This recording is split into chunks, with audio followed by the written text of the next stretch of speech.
Hello बच्चों, चलिए तो अभी हम आपको बता रहे हैं 5 मिनट 5 अंक। 5 मिनट 5 अंक वाले टॉपिक को लेकर आ गए हैं। आप हमको 5 मिनट की जगह पे 3 मिनट भी दीजिए। इसमें से 5 अंक जो है मतलब कि किसी न किसी साल पूछा हुआ है। अब ये क्या है कि कुछ महत्वपूर्ण जो है अम्ल के स्रोत दिए गए हैं जो कई सालों में इसमें से क्वेश्चन पूछा हुआ है। इसमें पूछा क्या हुआ है ये सुन लीजिए। सबसे पहले पूछा हुआ है कि सिरका एक पदार्थ है, इसमें कौन सा अम्ल पाया जाता है। तो सिरका में एसिटिक अम्ल पाया जाता है। आप याद रखिएगा, सिरका में कौन सा अम्ल पाया जाता है? एसिटिक अम्ल। उसी तरह से संतरा आप जानते होंगे, संतरा में कौन सा अम्ल पाया जाता है? तो संतरा में साइट्रिक अम्ल पाया जाता है। साइट्रिक अम्ल, नाम याद रखिएगा, साइट्रिक अम्ल। उसी प्रकार से अगर बात कर लें कि इमली में कौन सा अम्ल पाया जाता है, तो इमली में पाया जाता है टार्टरिक अम्ल। टार्टरिक अम्ल। उस तरह से अगर टमाटर का बात कर ले तो टमाटर में ऑक्जैलिक अम्ल पाया जाता है। और जो दूध होता है, दूध मतलब ध्यान से सुन लेना, इस दूध को खट्टा दूध कहते हैं। ऐसे दही होना चाहिए था।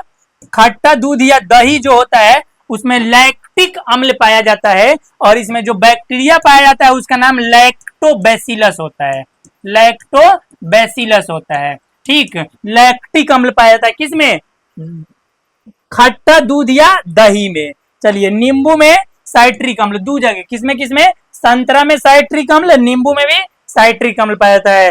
ये चींटी का जो डंक होता है, लाल चींटी का जो डंक होता है, मारने मतलब वो काटती है तब बिसाने लगता है, तो वो काटते समय एक अम्ल छोड़ती है जिस अम्ल का नाम है मेथेनोइक अम्ल। उसके बाद जो नेटल जो है, नेटल एक पौधा है।